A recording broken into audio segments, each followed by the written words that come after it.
wonder what I said just now. I just said your voice is very vital part of your life. So you see how important voice is. But it's very easy to take it for granted. So give it respect and treat it right. Whether taking care of your family or managing your professional life or on your job or babbling with a friend on the phone, our voice is very, very important and we use it all the time. Most often we don't even bother about it until there is some change due to illness or misuse. So, for example, after a cold or a sore throat or after a party, sometimes our voice becomes very hoarse, but it recovers in a day or two. Once in a while, still, the hoarseness remains and we try to force our voice to speak, then it actually damages our vocal cords. I am Dr. Sharad Singhi. I am a practicing ENT surgeon in East Delhi. And I would be speaking on how to take care of your voice and what to do in a case of emergency. So, we've seen that almost 20% of people have some chronic ongoing voice problems all over the world. And it is especially relevant to teachers, doctors, hawkers, singers, and also the media personnel. So I suggest these 10 tips to maintain a healthy vocal cord and a good voice. So my tip number 1 is, if you're smoking or chewing tobacco, please quit it for good.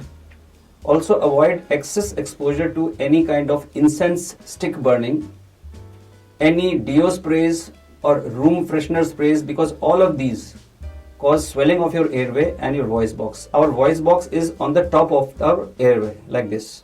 So it moves and then it is how we speak.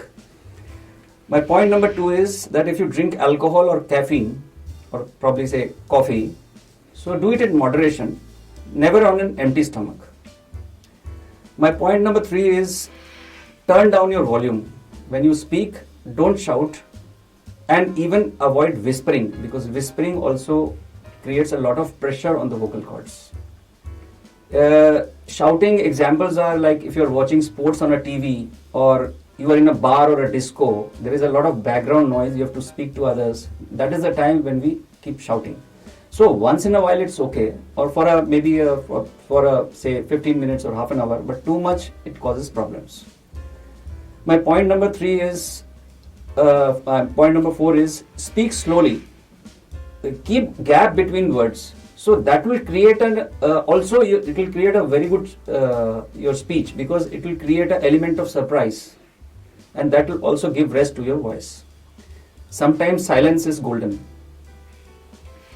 The next point is always warm up before a long speech, or if you are a singer, before singing. And examples of warming up is like, very important is humming in your own scale. Like everybody has his own scale. For example, I will just demonstrate. Like my scale is C sharp. So what I will do is, humming means is that I will take a deep breath in and hum out. Like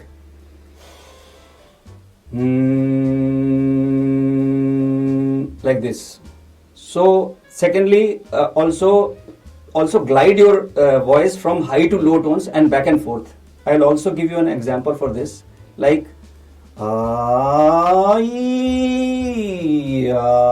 so this is the exercise which you can do, and this will help warm up your voice before you are speaking or singing. Next point is that if you are having any acidity problems, always take care of that. So how to avoid acidity is that take sips of water in the day, and if you are having coffee or tea, this is my tip, which I have always follow, is that always have a sip of water or at least 2 sips of water before having tea or coffee. That will avoid your acidity problems. And very, very important, take an early dinner and a light dinner, because that also causes acidity a lot of times. Next point is, don't force your voice. Sometimes if you feel that you have shouted or there has been excess pressure on your voice and your voice is hoarse or there is a change in voice, give little bit rest to your voice. Don't force it.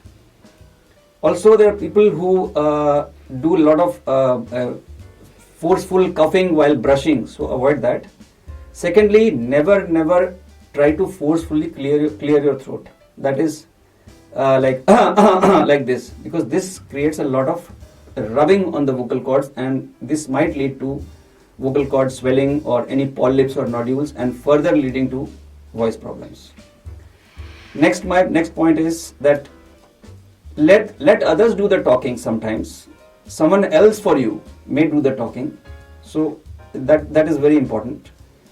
Your voice is a very powerful tool, and it plays a very, very essential part in your life.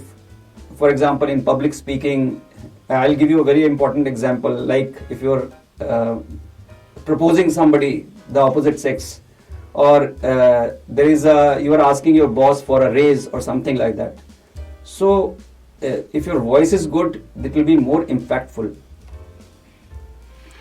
Also, if your change of voice lasts for more than 2 weeks, definitely consult an ENT surgeon, because he will be able to examine your vocal cords, give you the right treatment, maybe some speech therapy, and if required, sometimes even surgery is required for that. So lastly, I will give you my bonus tip, which I have observed in my patients, and I keep telling them: never, if you are a speaker or a singer, that is, never try to imitate someone for speech or singing, because if you try to imitate, because there are a lot of people who try to imitate. So when you imitate, you try to change your normal tone, you try to change your normal frequency, your timbre, your tonality, your other things. So never do that. So that's about all. Thank you very much, friends.